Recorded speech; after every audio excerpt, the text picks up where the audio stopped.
কোটা সংস্কার আন্দোলন ঘিরে ঢাকা বিশ্ববিদ্যালয়ের হলগুলো বন্ধ করে দেবার পর মঙ্গলবার আবার তা খুলে দেয়া হয়। আসতে শুরু করেছেন শিক্ষার্থীরা। আবাসনের নতুন করে প্রস্তুতি নিচ্ছেন তারা।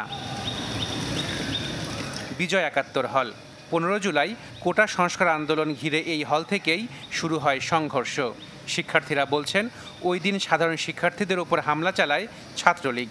ছাত্রলীগের যারা বিভিন্ন ফ্লোরে ছিল ওরা সবাই উপর থেকে ইট পাটকেল, তারপরে আরও যে ময়লার ডাস্টবিনের যে উপরের থাকে ওইটা মারছে। ছাত্র রাজনীতি নিষিদ্ধ হবে এবং ক্যাম্পাসে ছাত্রদের যে শিক্ষাবান্ধব পরিবেশ, গবেষণামূলক পরিবেশ তৈরি হবে।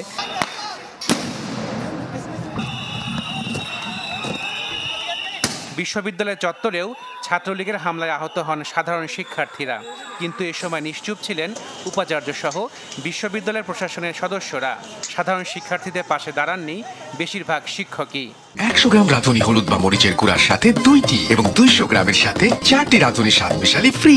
15 তারিখ রাতে যখন এই ছেলেফেলেদেরকে মোবাইলের ফোর্স দেখে হলের ভিতরে ঢোকানো হয়েছিল মেরে, তখন কিন্তু হলের প্রবর্তন হাউস স্ট্রিটর যারা আছে সবাই কিন্তু এই যে ভিতরে ছিল, হলের ভিতরেই ছিল, কিন্তু তারা কোনো টু শব্দ করে নাই। তাহলে এরকম মেরুদণ্ডহীন শিক্ষক দিয়ে তো আসলে একটা বিশ্ববিদ্যালয়, বাংলাদেশের সর্বোচ্চ বিদ্যাপীঠ, এটা পরিচালনা করা সম্ভব না। এসবের মাঝে ব্যতিক্রম ছিলেন গুটি কয়েকজন, যাদের অন্যতম সমাজবিজ্ঞান বিভাগের শিক্ষক সামিনা লুৎফা। তিনি বলেন, শিক্ষকদের সাথে শিক্ষার্থীদের মানসিক দূরত্ব তৈরি হয়েছে, যা দূর করতে হবে শিক্ষকদেরই।